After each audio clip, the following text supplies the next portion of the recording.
For nearly 3 decades, Hugh Jackman told the world the exact same thing. In interviews, on red carpets, during award speeches, in magazine profiles. He said his wife, Deborra-Lee Furness, was the greatest thing that ever happened to him. Not once or twice. Constantly. So constantly that people stopped questioning it. Their marriage became one of Hollywood's rare love stories that seemed completely genuine. Stable. Untouchable. Real. Then everything changed. In June 2025, their divorce was finalized. And only months later, reports began surfacing that Hugh was already planning a future with someone else. Suddenly, every old interview started sounding different. Every public declaration felt strange in hindsight. People began asking the same uncomfortable question. How long had there been a gap between what was being said publicly and what was actually happening privately? And the answer may be more complicated than anyone expected. What makes this story especially powerful is that Deborra-Lee stayed silent for almost 2 years. Think about that. No explosive interviews. No emotional social media posts. No public attacks. She gave one quiet interview. She attended a film screening. And mostly, she let the world speculate while she said almost nothing at all. But silence can say a lot. Because when someone has every reason to speak and still chooses not to, the moment they finally do speak suddenly carries enormous weight. And that moment finally came after reports about Hugh's new relationship began accelerating publicly. Interestingly, it wasn't the separation announcement that broke her silence. It wasn't even the divorce filing itself. It was the speed of what happened afterward. Reports claimed Hugh Jackman had proposed to Broadway star Sutton Foster during a New Year's vacation in Costa Rica. According to insiders, wedding discussions were already happening behind the scenes. Entertainment outlets described plans for a small private ceremony in New York. Famous friends were reportedly expected to attend. Ryan Reynolds was even rumored to be involved as best man. But then one detail made people stop cold. According to reports, Hugh allegedly had no plans to sign a prenup with Sutton. And that detail hit differently because the fortune he built, estimated at nearly $387 million, was accumulated during the 27 years he spent married to Deborra-Lee. Years where she stood beside him before the global fame. Before Wolverine. Before Hollywood turned him into an international superstar. She raised their children. Relocated for his career. Helped create the stable private life that allowed him to fully focus on becoming one of the biggest movie stars on Earth. And that's why the prenup detail landed so heavily with people following the story. It didn't need explanation. It explained itself. When sources close to Deborra-Lee were asked how she felt watching Hugh and Sutton appear publicly together, the response was painfully simple. A real kick in the teeth. That was it. Not rage. Not a long emotional statement. Just 5 words delivered with the exhaustion of someone who had already processed the worst part privately. And then another revealing detail emerged. Just 2 days before filing for divorce, Deborra-Lee quietly secured sole ownership of their Manhattan penthouse for $1.7 million. She made sure the property was legally hers before filing a single document. That move matters. Because that's not the action of someone caught completely off guard. That's the action of someone who had been preparing quietly for a long time. Someone who likely saw where things were heading well before the public did. Then came the statement that changed the tone of the entire story. When Deborra-Lee finally spoke publicly, she described the end of the marriage as a traumatic journey of betrayal.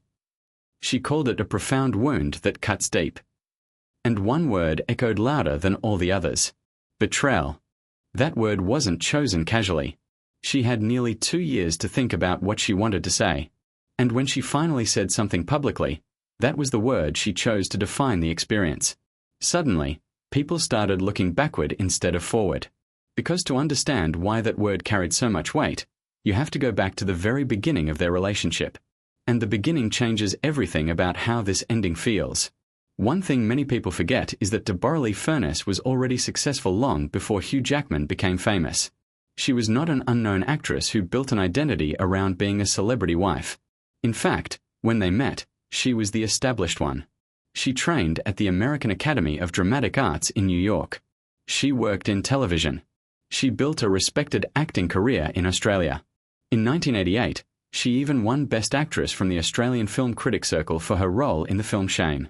By the time she starred in the television series Corelli in 1995, She was already well known in the Australian entertainment industry. Hugh Jackman, meanwhile, was 25 years old and fresh out of drama school. Corelli was his very first professional acting job. She was the lead star. He was the newcomer. And according to Hugh himself, he fell for her almost immediately. But Deborra-Lee was cautious. Very cautious. She was 13 years older than him, and she understood exactly how the world would react to that relationship. She knew people would judge her differently because she was the older partner. And she was right. For years, tabloids constantly focused on their age gap. In fact, she reportedly tried ending the relationship early because she believed the difference in age would eventually create problems that love alone couldn't solve. But Hugh refused to let her walk away. He told her the age difference meant nothing. He insisted she was the person he wanted to spend his life with. He convinced her the risks didn't matter. 4 months later, he proposed.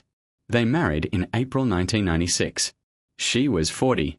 He was 27. And from that point forward, they spent 27 years building a life together while living under intense public scrutiny. Every red carpet came with comparisons. Every tabloid photo came with comments. Deborra-Lee aged publicly beside a man constantly labeled one of the sexiest men alive. She saw the headlines. She heard the jokes. She absorbed all of it while Hugh continuously praised her in public interviews. He called her the love of his life. The foundation of everything. The reason his success was possible.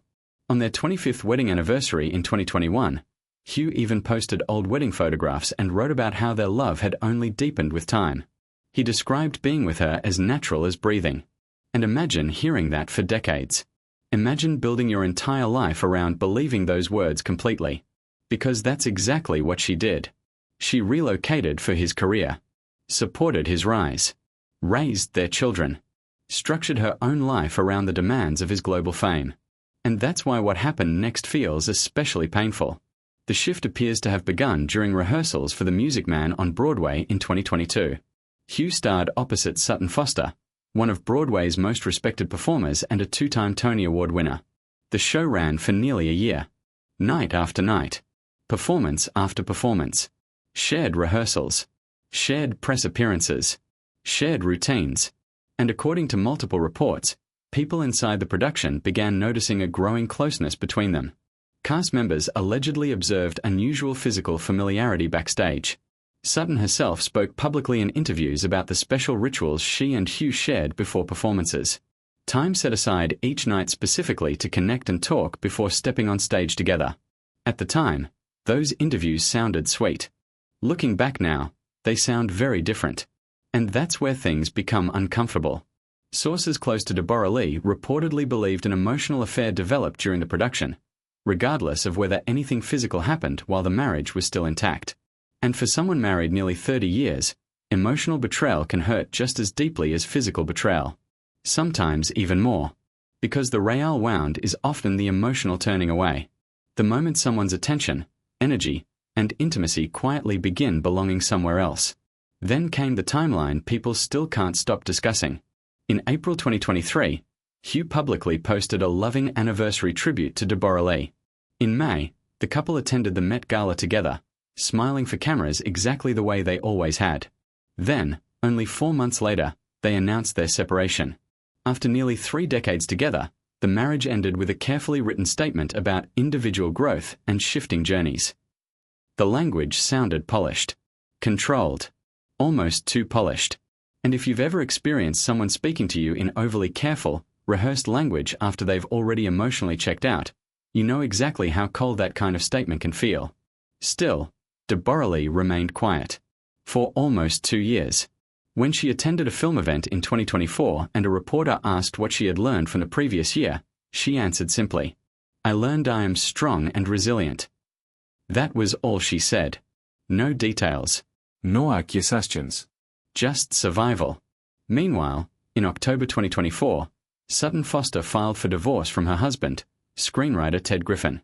Then in January 2025, Hugh and Sutton were photographed together publicly in Los Angeles.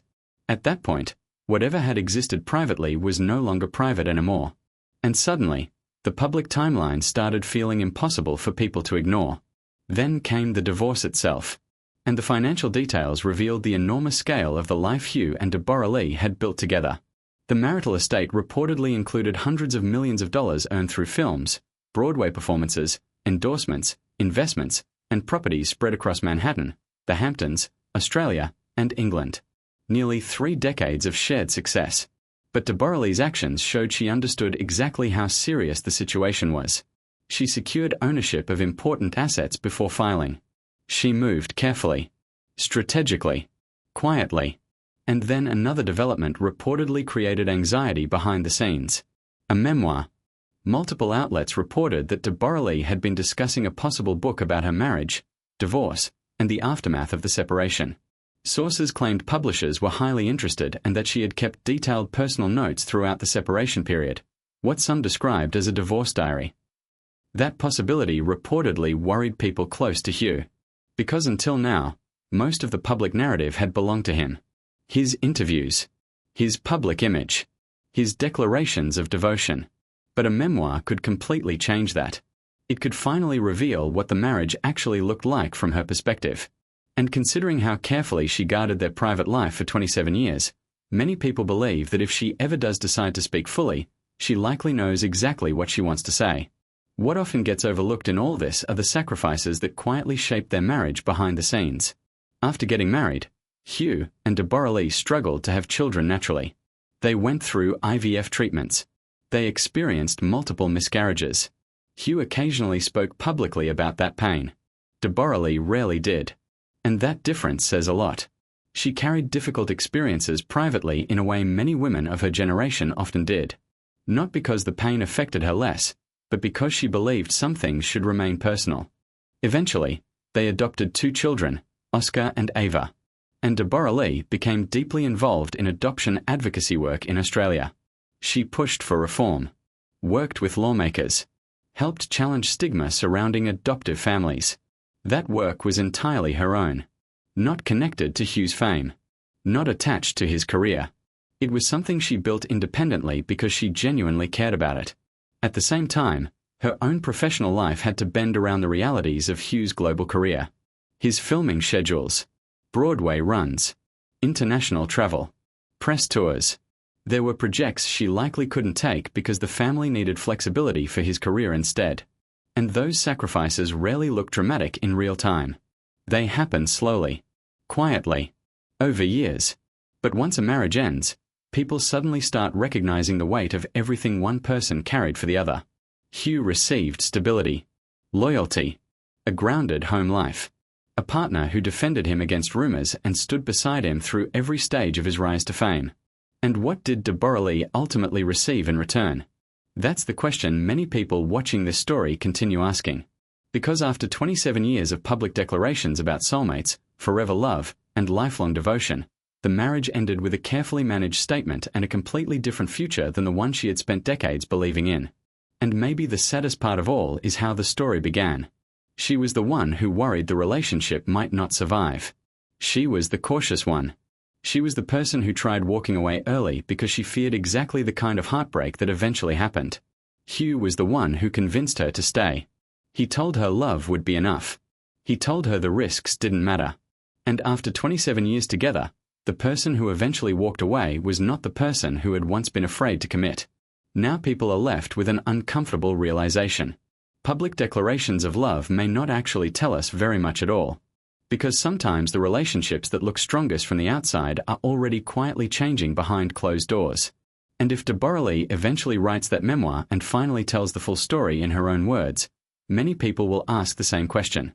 Would that be betrayal? Or would it simply be the first thing in this entire